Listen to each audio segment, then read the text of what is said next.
Rice was the bane of my existence during childhood. And I know, that must be a surprise to hear coming from an Asian, but growing up in Oklahoma, that correlation between my Chineseness and the carby, fluffy white grain that is rice was exactly what made life for little me seem like a living hell. Because in that state, a majority of people were white, and I was one of the only Asian people in my elementary school out of like 2 other people. And one of them was my sister. So yeah, in a sea of pizzas, macaroni and cheeses, lasagnas, and hamburgers, rice was the lion encased inside of a Tupperware cage for me. Ugh, what's that smell? I think it's coming from Julie's food. What even is that? Oh man, I remember just so badly wanting to be like everyone else and bring McDonald's to school. Then no one else would bat an eye at me. Because, Happy Meals are just the pinnacle of Americanism. But not only did rice make me feel alienated at school, if someone dared cook rice the wrong way back at home, then, oh boy, screaming matches would ensue. You cooked the rice wrong. It's too wet. How are we supposed to eat all this beef broccoli and fish curry now?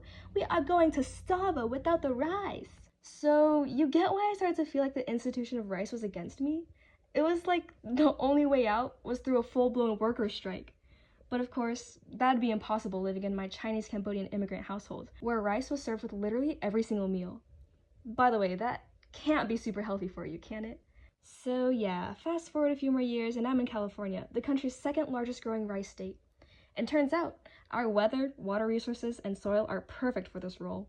I saw the Asian population jump from 2.4% in Oklahoma to up to 18% here, which is nice and all, but honestly, I still had a bit of a chip on my shoulder about being different and hesitated to take on the Tupperware cage out of my backpack and release Pandora's box of fishy stenches out into the cafeteria.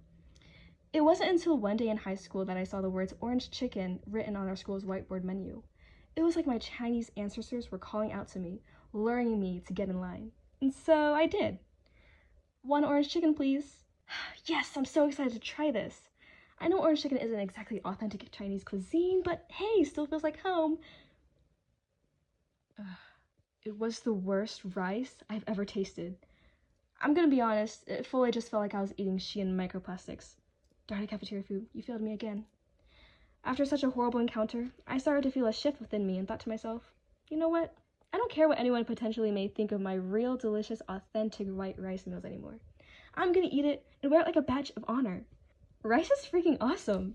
And it's what makes California, me, and so many other Asians out there in the world awesome. Because nothing can outdo mom's home-cooked real deal. And plus, I'd starve without it anyway.